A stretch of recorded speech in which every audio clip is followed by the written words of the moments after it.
সমস্ত মুসলমানের বন্ধু তুমি মাফ করে যত মুসলমান নারী কবরে চলে গেছে তাদেরকে মাফ করে আমাদের উপরে দেশের উপরে বরকত নাযিল করুন উপস্থিত মুসলিম ভাইদের ভিতরে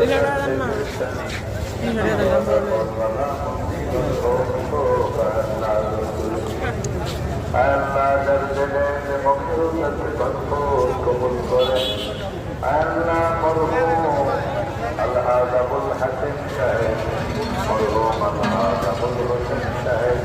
মরহুম মৌলভী মুশাররফ হোসেন মরহুম আলহাজ আবু বায়েজ ভূঁইয়া মরহুম আলহাজ ইসমাইল খান এবং আমাদের মাওলানা